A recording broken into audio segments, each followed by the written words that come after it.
Olá, amigos da web! Hoje nós estamos aqui na cidade de Fort-de-France, na Martinica, nos estúdios da igreja, estúdios que produzem programas para servir as pessoas aqui no Caribe. Hoje vamos trazer para vocês notícias da Rússia, Estados Unidos, Filipinas e Chipre. Começamos na Rússia, mais especificamente em Magadan, uma cidade que está a mais de 9.500 quilômetros da capital, Moscou. Cerca de 100 mil pessoas vivem no local conhecido como Colima, o centro regional mais jovem do Extremo Oriente. A cidade tem uma grande quantidade de instituições educativas com um número significativo de estudantes. Em Magadan há também uma igreja adventista do sétimo dia que desenvolve um projeto muito especial. Durante mais de um mês, uma equipe de médicos missionários da União de Igrejas do Extremo Oriente, junto com os fiéis adventistas de Magadan, realizaram uma reunião para os cidadãos locais, chamada Dê um Passo para a Saúde. A ação incluiu uma série de atividades relacionadas com a promoção de um estilo de vida saudável e princípios bíblicos. No final do mês, os convidados participaram de um programa bíblico de 10 dias. O evento atraiu a atenção de mais de 100 pessoas que pela primeira vez visitaram uma igreja adventista do sétimo dia. Através de folhetos, mensagens em redes sociais e publicidade e internet, os residentes da cidade russa de Magadan foram convidados a participar. Durante todo o mês, das 9 da manhã às 7 da noite, as portas da igreja ficavam abertas. Os visitantes então vinham no horário marcado e recebiam serviços de medição de pressão arterial e massagens, e eram convidados a relaxar-se antes e depois dos tratamentos. Além das massagens acompanhadas de música cristã e informação sobre como cuidar da saúde, os convidados escutaram histórias sobre o cuidado e o amor de Deus pelos seres humanos. Da Rússia, nós viajamos para os Estados Unidos. A Universidade Andrews, situada em Berrien Springs, no estado de Michigan, comemorou o início da construção de um novo centro de saúde e bem-estar que deve ser inaugurado no ano que vem. Cerca de 20 líderes participaram com suas pás no início simbólico da obra de 17 milhões de dólares e 7 mil metros quadrados. A reitora da Andrews, Andrea Luxton, destacou que o empreendimento vai ser parte fundamental na vida e missão do campus, pois vai mostrar a cada dia que é vital considerar a questão de saúde e bem-estar.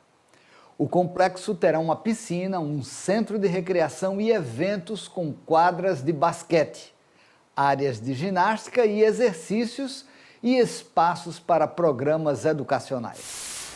Passe para frente, equipe-se, envolva-se, participe. Este foi o lema de um congresso que reuniu 16 mil jovens nas Filipinas. O evento os motivou a se distanciarem dos dispositivos eletrônicos e outras distrações. Foram 5 dias para fazer amigos, aprender coisas novas e aprofundar o relacionamento com Deus. Os jovens ainda doaram sangue e aprenderam práticas inusitadas como preparar sabão para lavar roupa. Mas de tudo, o foco parece ter sido maior na oração. Havia até uma sala dedicada especialmente para isso.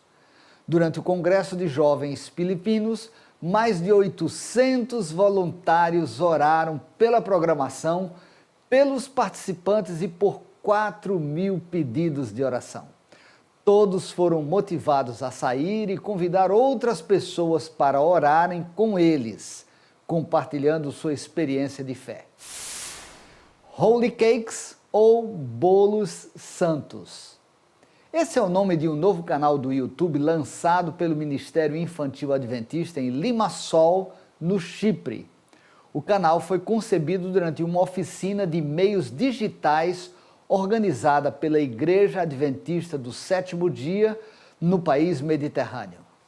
Aos participantes foi dada a tarefa de desenvolver em grupo uma estratégia para pregar o Evangelho nas redes sociais. O nome Holy Cakes, ou Bolos Santos, é baseado nos versos 19 e 20 do capítulo 6 da primeira carta de Paulo aos Coríntios. Ali, o apóstolo dos gentios alerta que o nosso corpo é templo do Espírito Santo e que tudo que fazemos com ele deve honrar a Deus, inclusive a escolha de nossos bolos.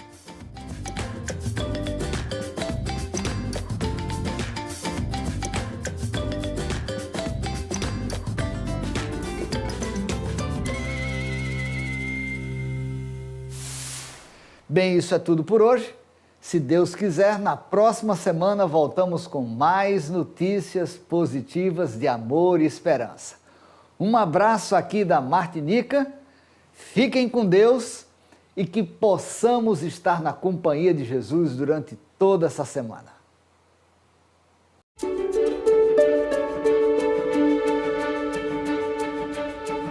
As Ilhas Malvinas são um calmo arquipélago intacto de quase 800 ilhas. Está localizado ao largo da costa da Argentina. A ilha tem poucos habitantes, menos de 4.000. Enfrentam frequentemente um clima rigoroso, com gelo e neve, temperaturas muito baixas e ventos de alta velocidade durante todo o ano. As pessoas também estão isoladas.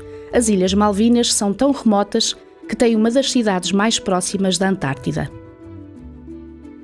Como é que as boas novas podem chegar a estas pessoas tão isoladas?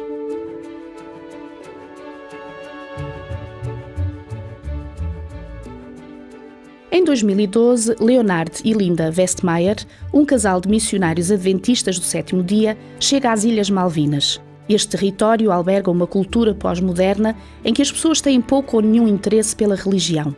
Embora existam algumas igrejas, elas permanecem praticamente vazias. A maioria dos habitantes passa a vida sem ir à igreja.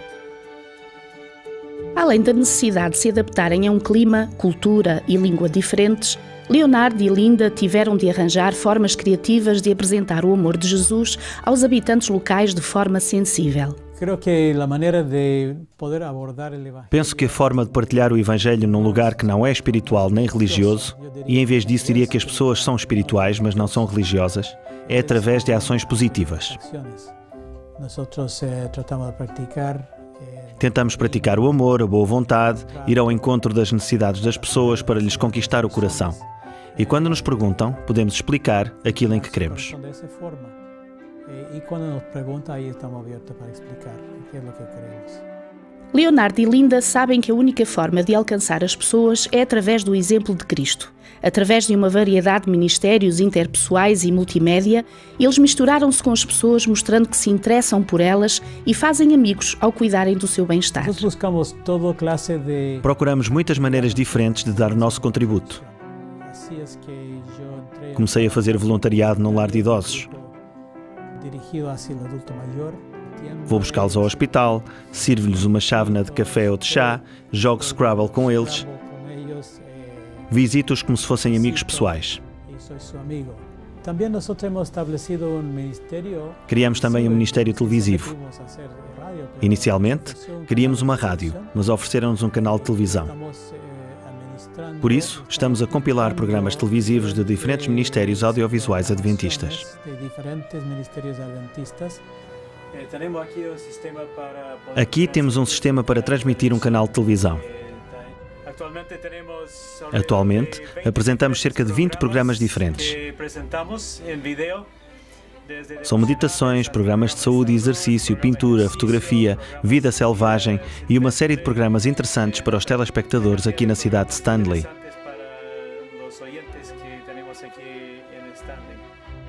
Linda é educadora por formação. Como serviço à comunidade, ela decidiu oferecer aulas de inglês aos imigrantes da América do Sul que vivem na ilha. Ela convida muitas vezes os alunos para as reuniões de sexta-feira à noite na sua casa. Les dije, mira, se ustedes quieren, el viernes... Digo-lhes, quero convidar-vos para uma reunião especial na sexta-feira. É uma reunião religiosa. São livres de participar. Completamente livre de dizer se queres venir ou não. Não é uma aula de inglês, mas irá ajudar-vos na vossa aprendizagem da língua. E a maioria dos alunos vem e continua a vir.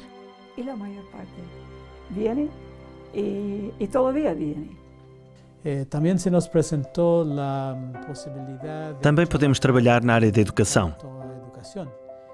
Ofereci-me como professor substituto voluntário na escola secundária e isso tem-nos aberto portas. Deu-nos a oportunidade de sermos conhecidos como boas pessoas que estão a trabalhar para causar uma mudança positiva na ilha. Quando os Westmeyers começaram o trabalho missionário nas Ilhas Malvinas, não havia nenhum centro específico para estas atividades, por isso usavam a sua própria casa. Na sala de estar cantavam, ensinavam e oravam para que Deus abençoasse as pessoas e para que houvesse uma presença adventista estabelecida aqui. Até há pouco tempo, apenas os britânicos podiam ter propriedades nas ilhas, mas agora as leis mudaram. A Igreja Adventista comprou uma casa com espaço suficiente para um centro de influência e o programa regular do culto de sábado. Deus respondeu às orações do Leonard e da Linda. Atualmente, outro casal de missionários está a realizar o trabalho nas Ilhas Malvinas. O pastor Robson e Elizabeth Condin continuam a trabalhar pelas almas à medida que fazem a família de Deus crescer através da implantação de igrejas. Ore, por favor, pelo trabalho nas Ilhas Malvinas. Ore para que o amor de Jesus encha o coração das pessoas. E obrigada pelo seu apoio à missão adventista.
Cada dia posso ver, perceber em seu olhar,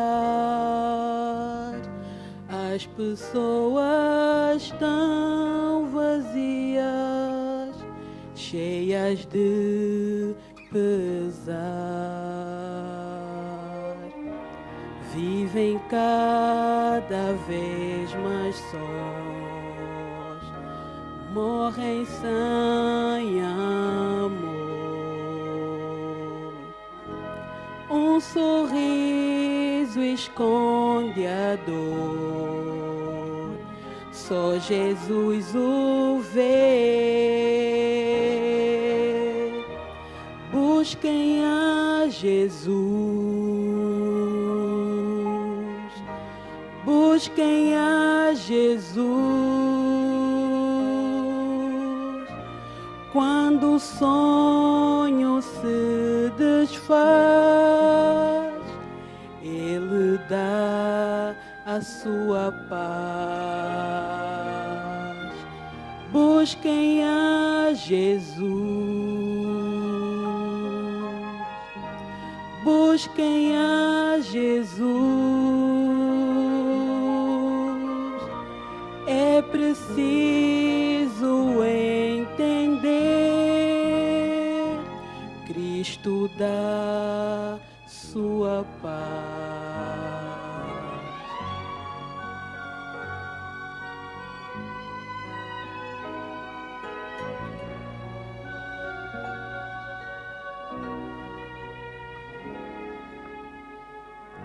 Sua luz Jesus me dá, Ele espera que eu vá ajudar a quem quiser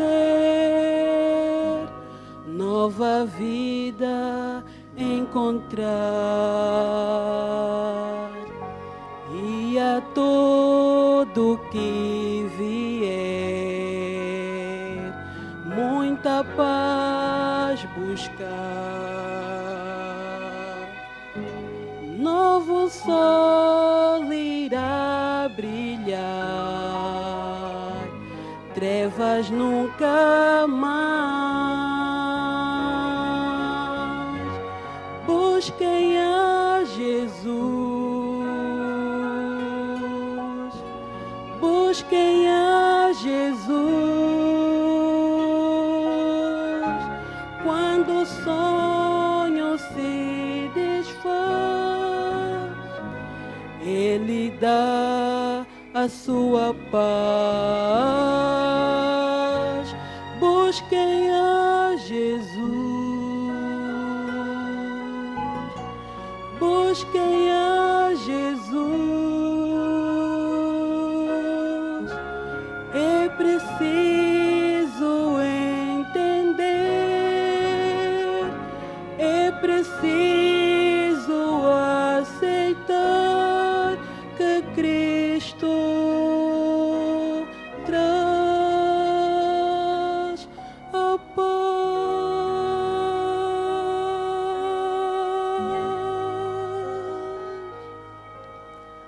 Cristo traz a paz.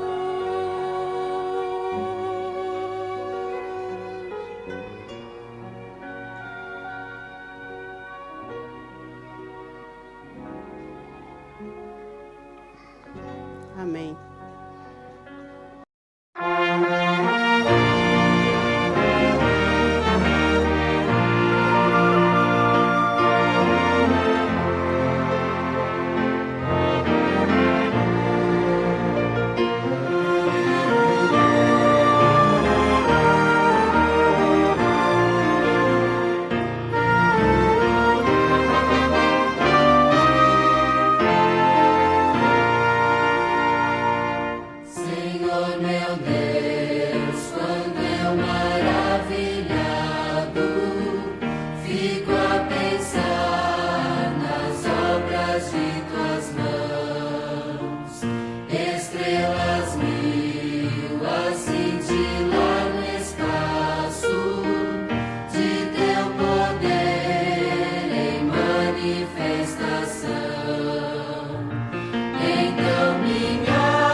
Quero saudar a minha querida igreja, desejar-vos a todos um sábado muito feliz e que esta manhã possais encontrar aqui a paz de Jesus, conforto do seu Espírito e também o alimento que podemos receber através da sua palavra.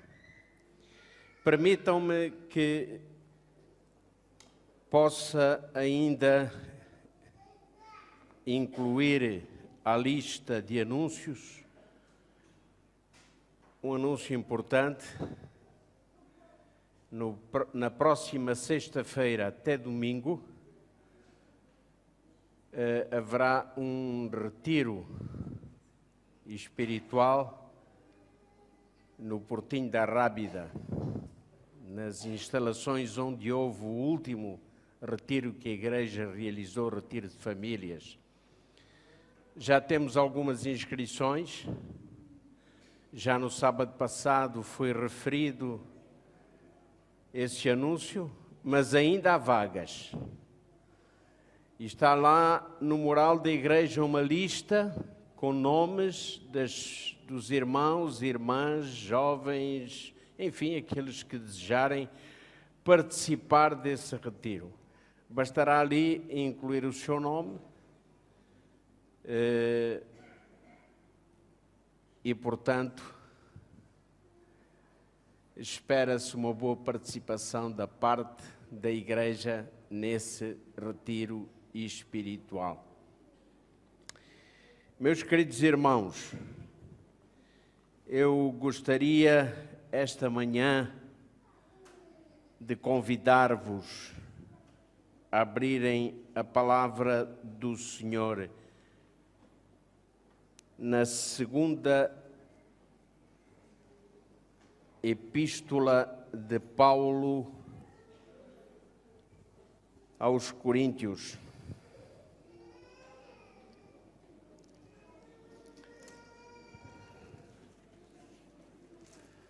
Segunda epístola de Paulo aos Coríntios.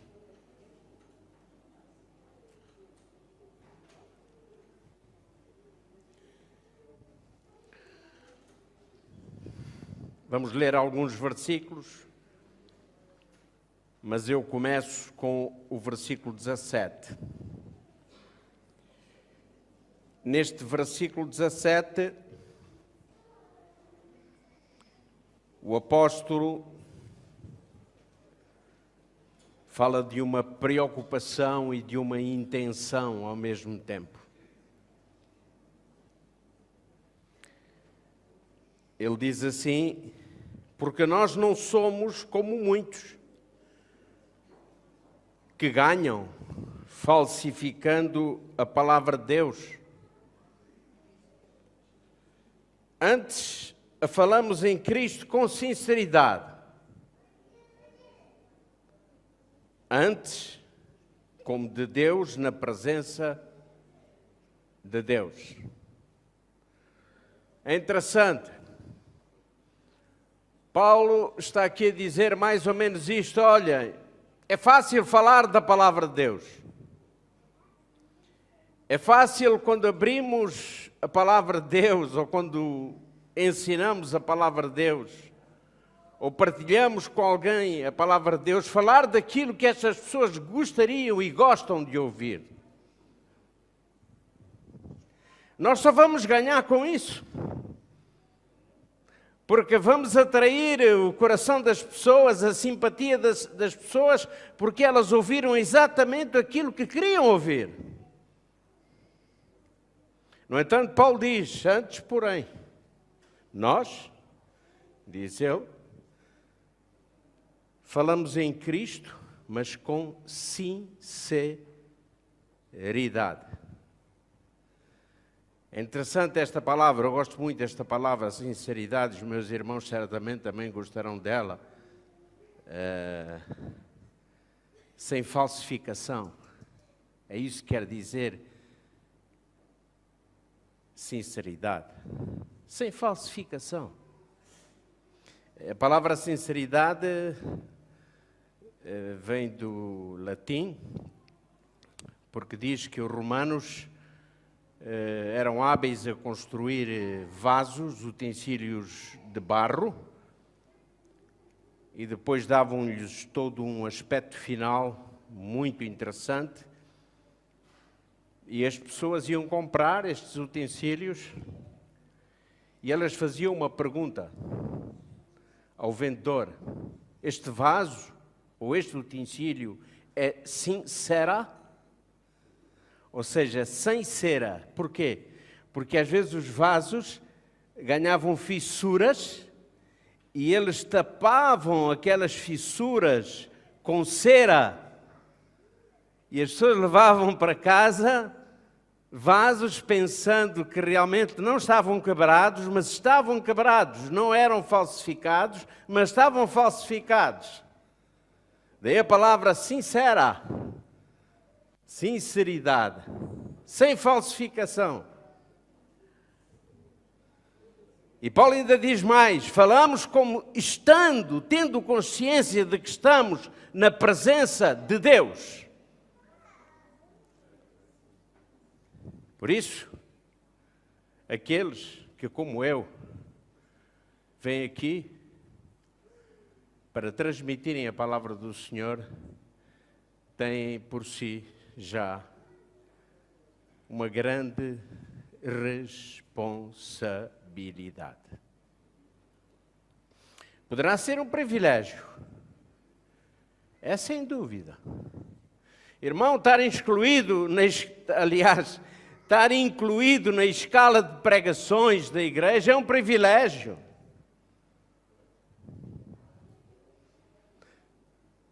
Seja ela ao sábado, seja ela à quarta-feira, é um privilégio, mas é uma responsabilidade. Olha, do que é que tu vais falar?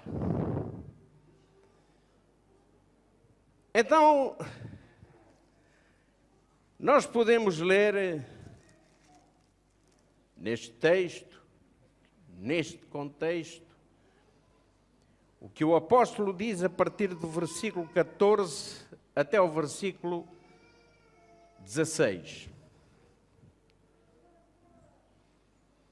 É um texto muito belo, porque fala de perfume. Até hoje não vi ninguém que não gostasse de perfume. Poderá haver, mas eu não vi ninguém que não gostasse de perfume. Poderá essa pessoa até não usar qualquer perfume, mas isso não significa que não goste de perfume. E este texto realmente está perfumado, cheio de perfume. Eu tinha uma Bíblia onde no lugar deste texto eu peguei em perfume e coloquei em cima do texto.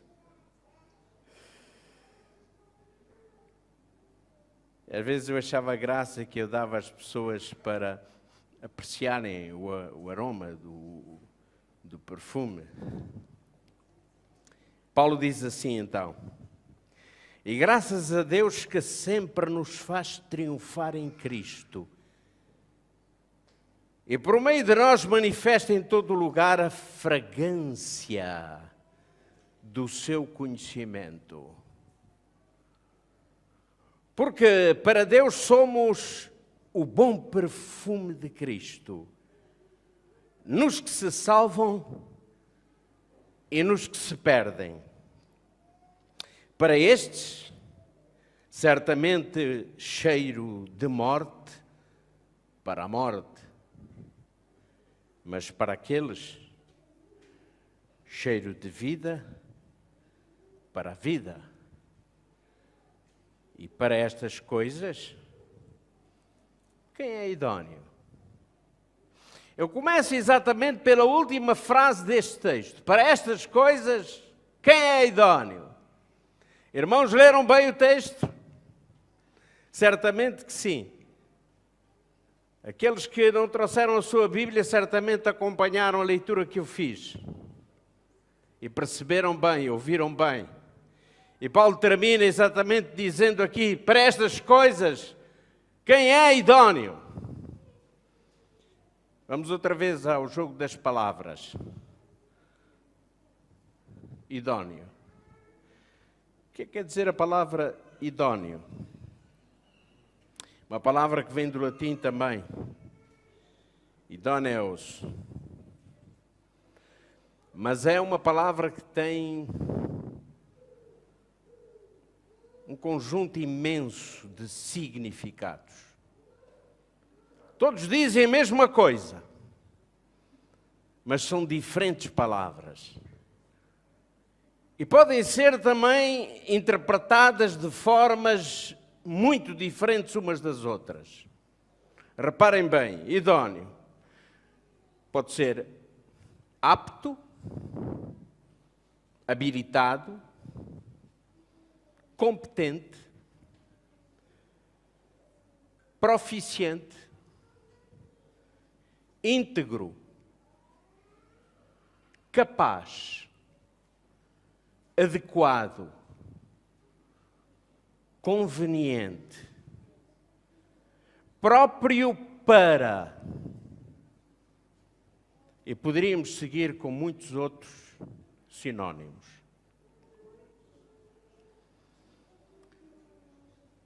Querida Igreja, algumas vezes eu tenho sido confrontado com pessoas inquietas em relação à sua vida e à sua profissão de fé. Pessoas que estão insatisfeitas. E porquê? Porque, na realidade, nós temos visto uma banalização do sagrado. Nós temos visto um cristianismo destes últimos anos como uma espécie de nivelamento por baixo. É como um processo de envelhecimento do cristianismo evangélico. Em alguns lugares, eu diria, em alguns arraiais religiosos, evangélicos, acredita-se que este estado de coisas é assim mesmo. É natural. Não há nada a fazer. É aceitável. Afinal de contas, somos humanos. Mas, irmãos,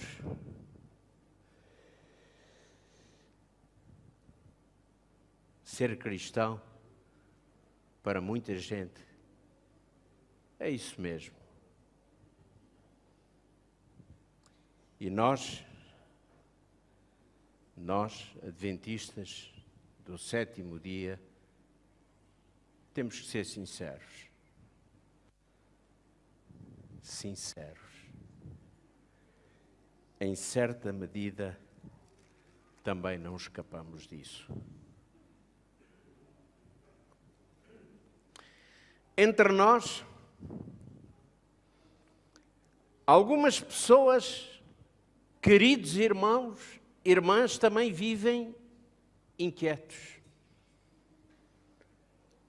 Talvez porque estamos distantes, talvez muito distantes até, dos grandes exemplos da história dos heróis da fé, nomes que a Bíblia nos legou como exemplos. Vamos fazer um pequeno exercício, está bem? Vamos abrir a Bíblia em Hebreus, capítulo 11. Um pequenino exercício. Hebreus 11.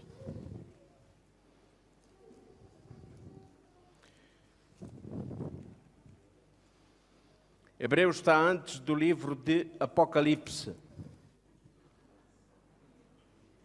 Está certo ou não? Ou está depois de Apocalipse? Antes, está bem. Então é fácil encontrar Hebreus. Está antes de Apocalipse. Capítulo 11. Neste capítulo 11, o apóstolo Paulo fala dos exemplos de fé. Eu diria assim, daqueles que foram os grandes baluartes do mundo cristão através dos séculos. Homens que foram exemplos para a sociedade naquele tempo e que hoje, pelo testemunho que deixaram, são exemplos também para nós. Vamos descobrir esses nomes.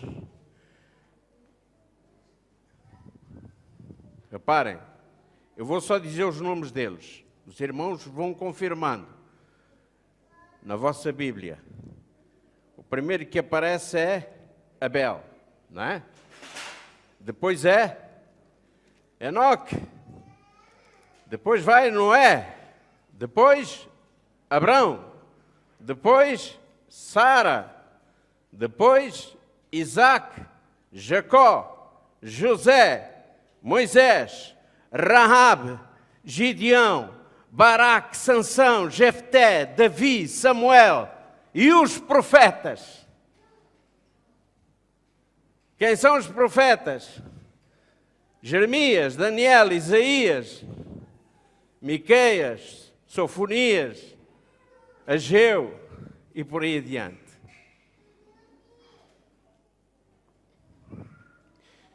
Diz o apóstolo São Paulo que estes são exemplos de fé. E agora leiam Hebreus capítulo 12, versículos 1 e 2. Hebreus 12, 1 e 2. Portanto, nós também, nós hoje, eu e tu, querido irmão e irmã, nós, que estamos rodeados de tão grande nuvem de testemunhas, deixemos todo o embaraço e o pecado que tão de perto nos rodeia e corramos com paciência a carreira que nos está proposta, olhando para Jesus, autor e consumador da fé. Paulo está aqui a dizer isto. Olhem, vocês estão rodeados de tantos exemplos do passado. Homens que deram tudo pela causa de Deus. Homens que eram idôneos, íntegros, genuínos. Então vocês devem olhar para esses homens, tomá-los como vosso exemplo e correr a vossa carreira, olhando para Cristo, que é o supremo exemplo de fé e de espiritualidade. Olhando para Cristo, que é o autor e consumador da nossa fé. Ah, meus queridos, quantos exemplos de idoneidade cristã. Repararam no texto que lemos inicialmente, Paulo começa por falar de vida triunfante. Graças a Deus que nos faz triunfar. Fala do triunfo de Cristo. A pergunta que hoje devo fazer a mim próprio é: por que é que eu não tenho uma vida triunfante?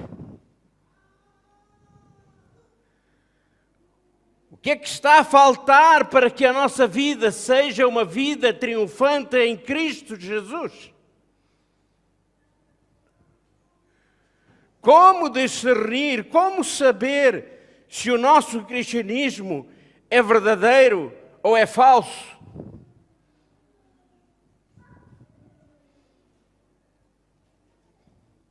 Entendam que eu não vim hoje aqui para perante a minha querida igreja, que é merecedora do meu total respeito. Entendam que não é minha intenção acusar seja quem for, e muito menos de falso cristão. Quem sou eu? Não sou ninguém, irmãos. Não sou ninguém. Eu estou a falar em tese e com um único objetivo: a partir do que eu possa afirmar, é que cada um de nós precisa e possa dizer a Deus: ó Senhor, eu não quero ser isso. Eu não quero ser isso na minha vida. Eu quero ser um cristão verdadeiro, na sua essência, com sinceridade. Eu quero viver o verdadeiro cristianismo. E agora falo de mim, quero. Mas vamos por partes. Vamos entender o que é um falso cristão.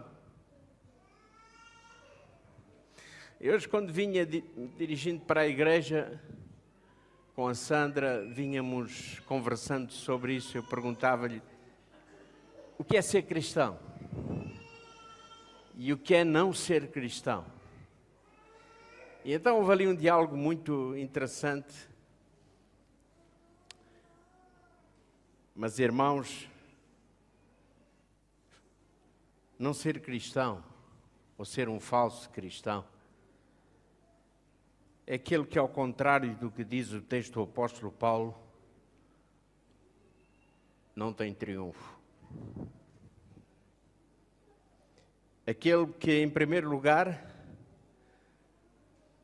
não trata os valores espirituais com prioridade absoluta na sua vida.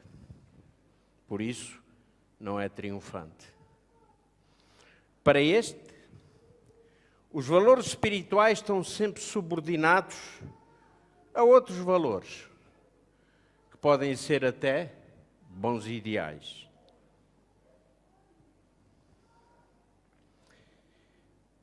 É aquele que considera a sua experiência espiritual como um assunto de fim de semana. Quando eu venho à igreja, fora da igreja, eu sou outra pessoa.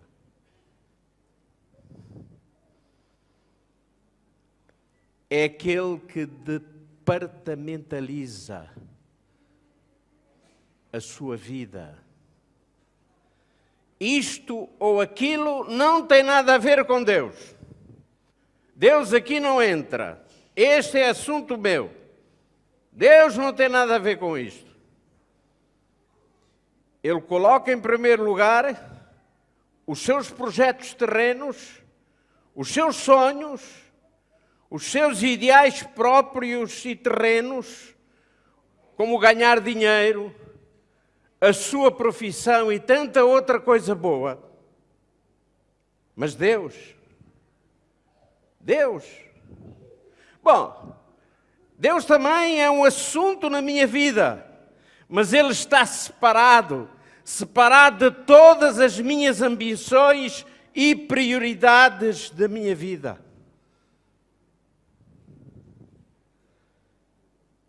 O falso cristão é aquele que vê obrigatoriedade em tudo o que faz para Deus. O seu serviço para Deus nunca é resultado de um profundo amor, mas sempre resultado de uma obrigação. E no final das contas ele vai dizer: meu Deus, eu paguei-te com o meu serviço, com os meus atos, com as minhas obras. Eu fiz por obrigação.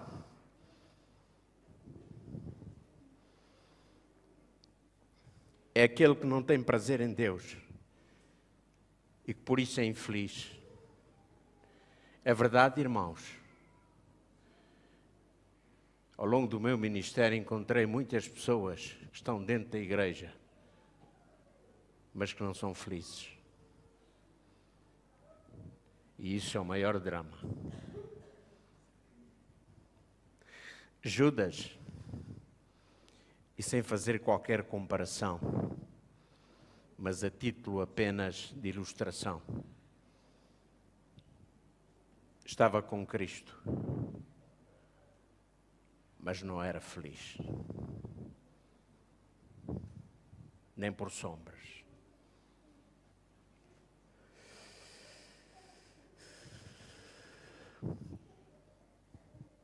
Há muita gente que está na igreja, que se esforça por guardar os mandamentos, mas vive desiludido, sem alegria, sem a chama do Espírito em sua vida. É aquele que, tal como dizia o jovem que era cumpridor dos mandamentos, dizia a Jesus: tudo isso eu faço desde a minha meninice, que me falta fazer ainda. Que mais obrigações tenho eu que cumprir? E Jesus, ao responder para que o seguisse, estava a querer dizer àquele jovem que ele podia tornar-se o bom perfume de Cristo, um cheiro de vida para a vida. O falso cristão é aquele que ora, é aquele que lê a Bíblia, sim, é aquele que canta, sim, mas sempre por obrigação ou pela aparência.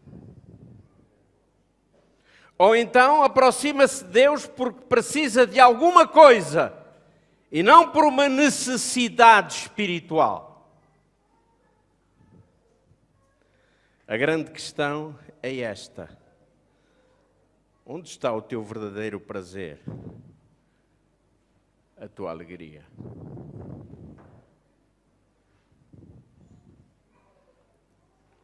Agora vou projetar uma citação de Ellen G. White.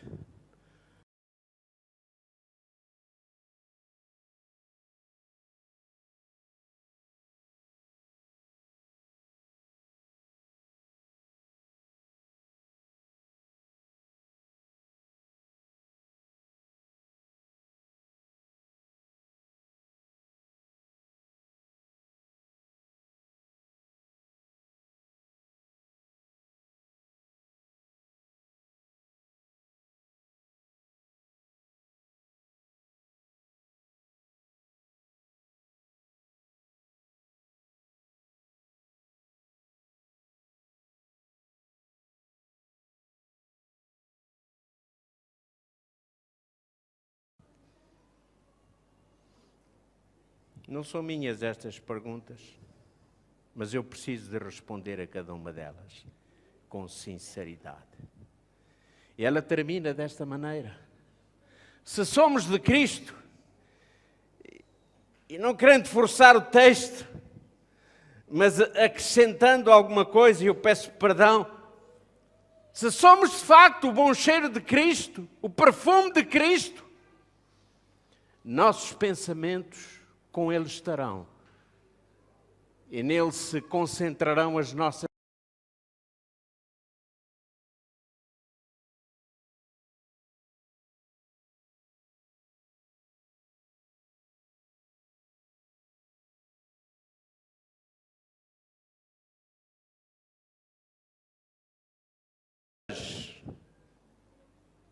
fantástico.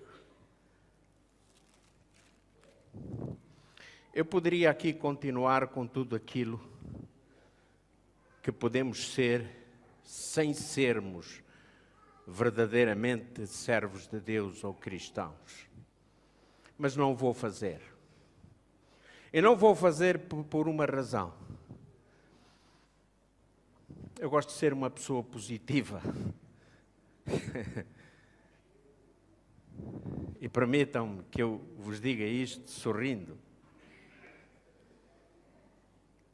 Devemos sim positivar as nossas ideias e transmiti-las em palavras que nos levem ou nos impulsionem para um melhor conhecimento de Cristo.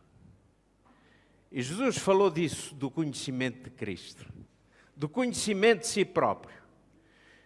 E quando ele falou acerca do conhecimento de si próprio, ele disse que a vida eterna consiste em conhecer, em primeiro lugar, Deus, como o Pai. E quem mais? E a Jesus Cristo, a quem enviaste, ou o Filho, a quem enviaste. Nisso consiste a vida eterna. Então, realmente, o que eu preciso é conhecer verdadeiramente a Cristo. É desse conhecimento de Jesus. E ninguém pode conhecer ninguém se não tiver uma experiência próxima com essa pessoa.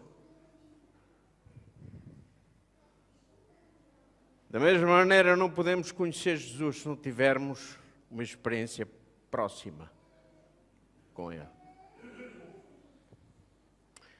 Eu direi como Paulo, mas graças a Deus que nos faz triunfar em Cristo. Cristo Jesus quer o nosso triunfo nesta batalha que não é contra a carne, nem é contra o sangue, mas contra o príncipe das trevas. E esse príncipe das trevas, ele irá fazer tudo para que eu não tenha o conhecimento de Cristo, para me desviar desse propósito de conhecer verdadeiramente a Jesus. E o príncipe das trevas tem muitas formas de o fazer, tem muitos entretenimentos.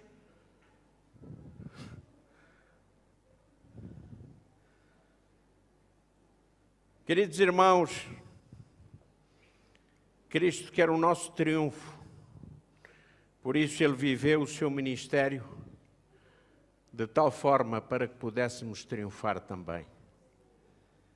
Cristo deu a sua vida para que tu e eu triunfássemos. Mas nós precisamos dar uma resposta a Jesus. E a pergunta é: qual é a minha resposta? Com sinceridade. Não podemos ficar num vazio espiritual. Repare, irmão, que Jesus quer manifestar em todo lugar o cheiro ou o perfume do seu conhecimento. Ou seja, por onde quer que tu vás, em casa, na igreja, no trabalho, no teu dia a dia, isso significa que quanto mais o conhecemos, mais iremos transmitir essa fragrância do seu conhecimento. E a maior necessidade do mundo é conhecer Jesus. E Jesus continua a ser, como foi no tempo de Roma, o mais rejeitado. É certo que hoje são milhões e milhões que o seguem. Perdoem-me, mas eu ponho algumas interrogações sobre esses milhões que verdadeiramente o seguem. Aqui uma frase neste texto que nos pode trazer alguma inquietação. E a frase de Paulo é esta: somos o bom cheiro de Cristo nos que se salvam e nos que se perdem. E mais adiante, no parágrafo seguinte, o mesmo Paulo afirma: para os que se salvam, podemos ser um cheiro de vida para a vida. E para os que se perdem, podemos ser um cheiro de morte para a morte. Parece que aqui há alguma confusão. Isto pode ser interpretado de várias formas, irmãos. No caso de Paulo, e tomando a sua própria experiência como exemplo, nós poderíamos dizer, ou pelo menos sugerir, Paulo, vitorioso, levado por Deus em triunfo. Mas também Paulo, cativo em Cristo, exposto ao mundo por Deus.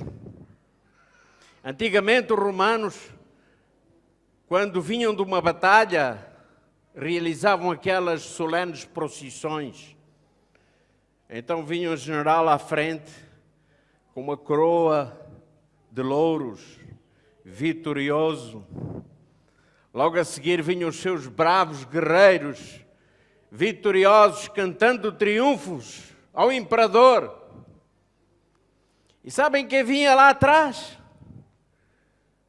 Os prisioneiros, concorrentes. E os que vinham lá atrás, naquela procissão triunfal, estavam condenados à morte. Esta imagem também que fica. Isto quer dizer o quê? Que seja como for o texto, diz que nós somos chamados para levar o conhecimento de Cristo. Perdão. Mas na verdade, alguns aceitarão e outros irão rejeitar. É por isso que Jesus diz: quem crer será o quê? Salvo. Quem não crer será o quê? Condenado. Essa não é uma questão minha. A minha questão é que eu devo ser o bom cheiro, o bom perfume de Cristo, o perfume do seu conhecimento. Agora quem vai decidir, quem vai ser salvo, quem vai estar perdido não sou eu.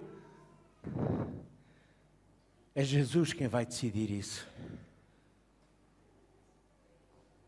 Eu estou a terminar, irmãos.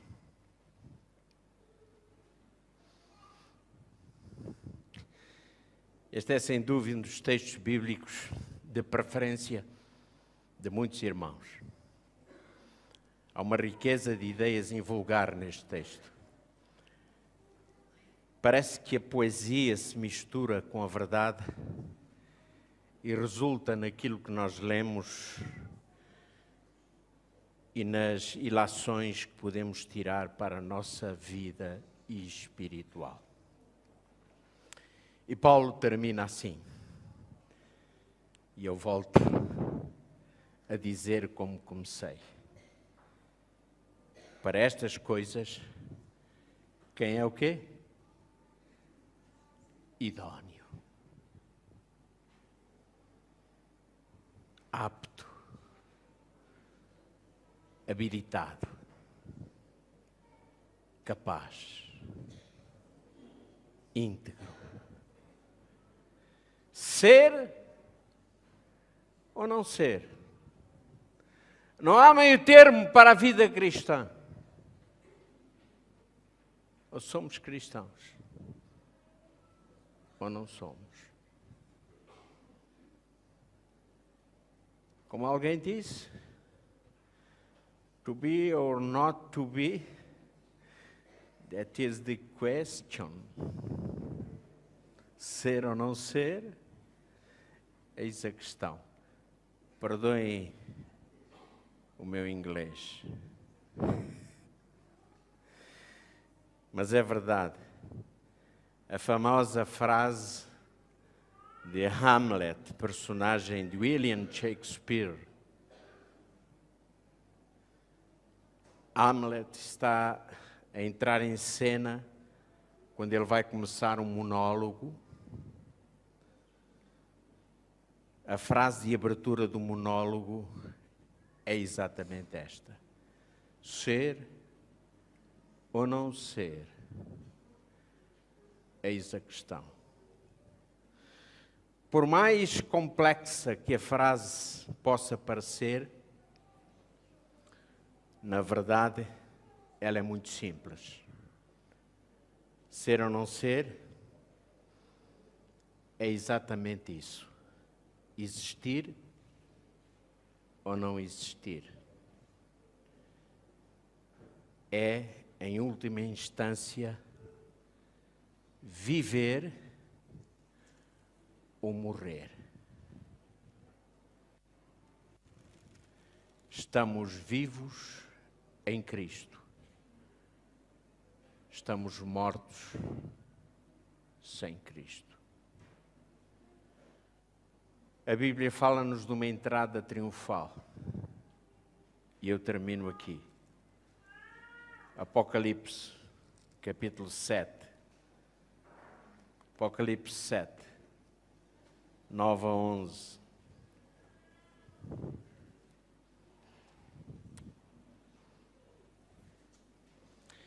Depois destas coisas olhei,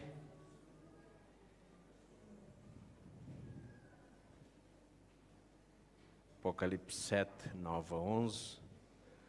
Depois destas coisas olhei, e eis aqui uma grande multidão, a qual ninguém podia contar, de todas as nações e tribos e povos e línguas que estavam diante do trono, e perante o Cordeiro, trajando vestes brancas, e com palmas nas suas mãos. Esta é a entrada triunfal daqueles que são, daqueles que serão ainda, daqueles que talvez, como alguém que foi, mas voltou, deixou de ser e voltou a ser. É que o cristianismo tem destas coisas, a nossa vida cristã é assim, é marcada por tudo isto. No entanto, irmãos, a palavra de Deus diz que o Senhor nos quer ver triunfantes. E no versículo 10 e 11 diz: e clamavam com grande voz, dizendo: salvação ao nosso Deus, que está assentado no trono, e ao Cordeiro. E todos os anjos estavam ao redor do trono, e dos anciãos, e dos 4 animais, e prostraram-se diante do trono sobre os seus rostos, e adoraram a Deus. Oh, irmão, já pensamos como será um dia estar com Cristo?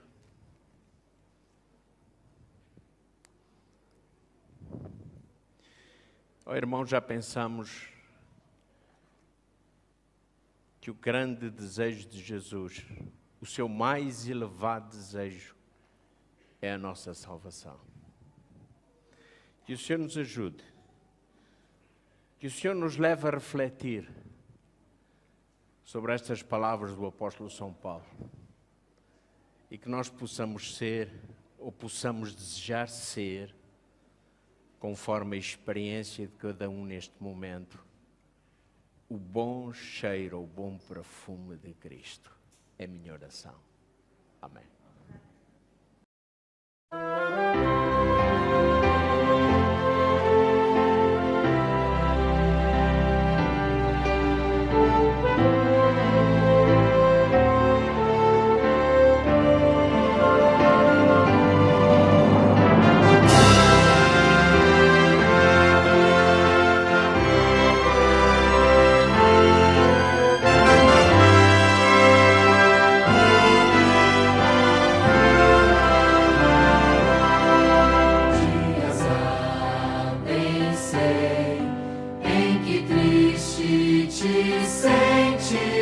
sem ter esperança e prazer.